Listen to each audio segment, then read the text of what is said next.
Harry and Meghan left red-faced in Montecito. Duke's ex-girlfriend bad-mouthed him. Before marrying Meghan Markle, the Duke of Sussex had a reputation as a bit of a ladies' man. He was frequently spotted, cozying up to women like Kelly Goulding and Chelsea Davy, whom the press deemed eligible bachelorettes with princess potential. Unfortunately for Harry, these widely discussed romances often fizzled out just as quickly as they began. Thankfully, none of the breakups landed on any most brutal celebrity breakup lists. In fact, it seems a lot of them were quite amicable. At least 2 of his exes attended his wedding, but ultimately there's no way to know, as neither Harry nor any of his exes have ever said much publicly about their relationships.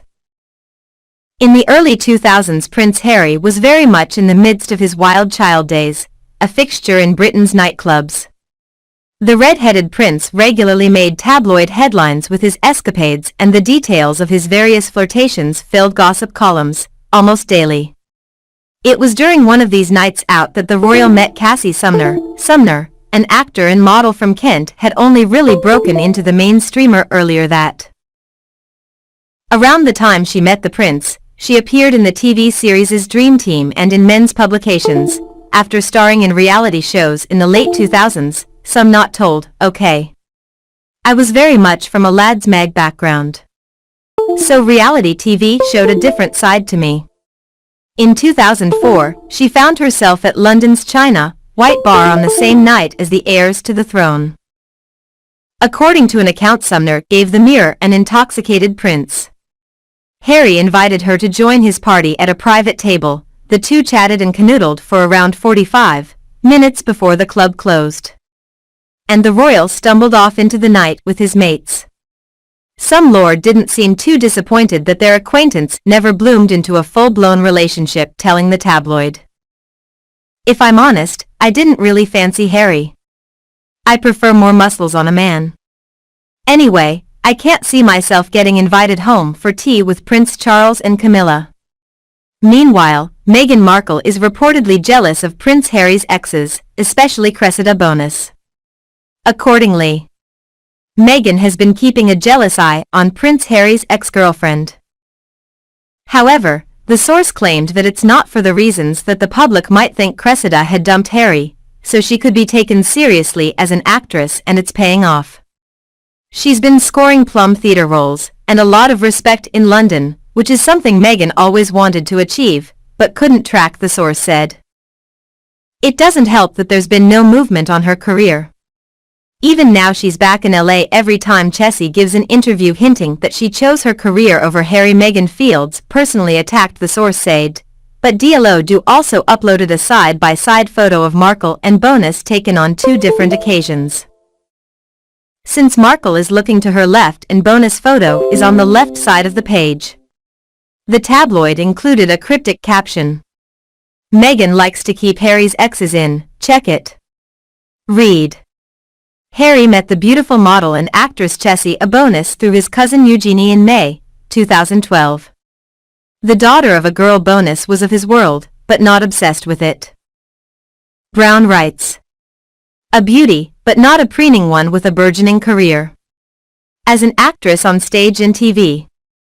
After leaving the University of Leeds among friends and family, there was a general agreement that Ms. Bonus had all the makings of a perfect partner for Harry, who was madly in love with her. But Bonus reportedly grew weary as the prince's volcanic temper. Next video. Sussex gobsmacked by royals. Princess and her husband take over all of Harry and Meghan's roles. British royal family news reveals that royal runaways Prince Harry and Meghan Markle have been left defected after Prince Charles gave them no indication.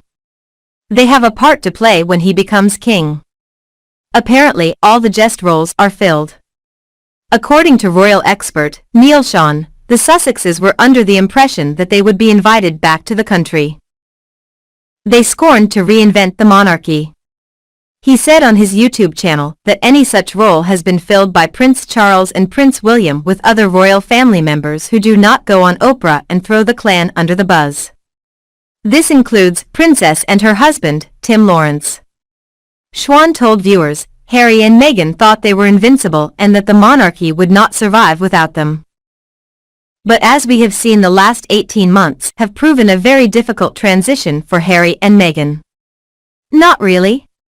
If you factor it in, Harry now being a full-time unpaid polo player and Meghan snapping up the IP numbers to cold call as the Duchess of Sussex. According to Sean, Harry and Meghan really felt that they would have to return to the UK because of the slimed-down monarchy. In the absence of Her Majesty, the Queen, who has taken a step back recently, they have decided not to re-invite Harry and Meghan back, and instead his other members of the royal family who have stepped forward to help. No doubt.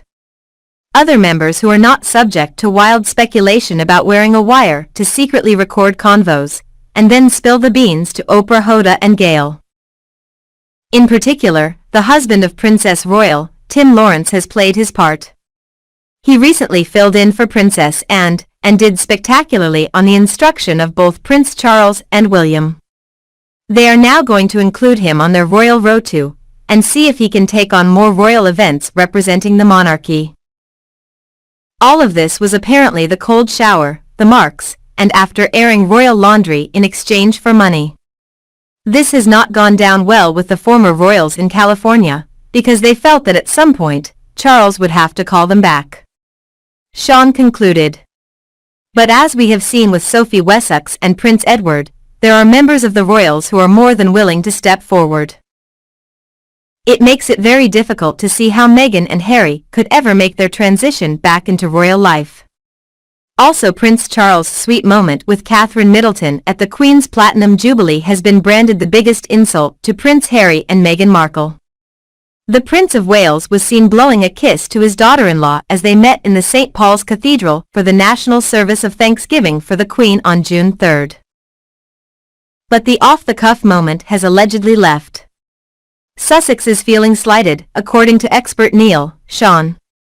Speaking of Charles' gesture, Mr. Sean said, according to a very good source, that's one of the things that Harry and Meghan now feel very slighted by.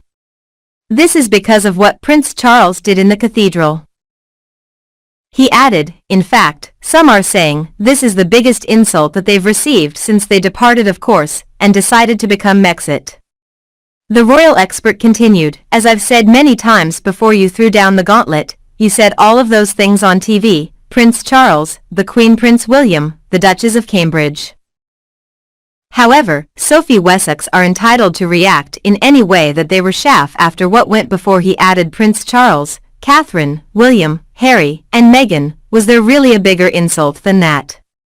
I would just say that it was an off-the-cuff thing that Prince Charles did, and perhaps he just never thought about it as they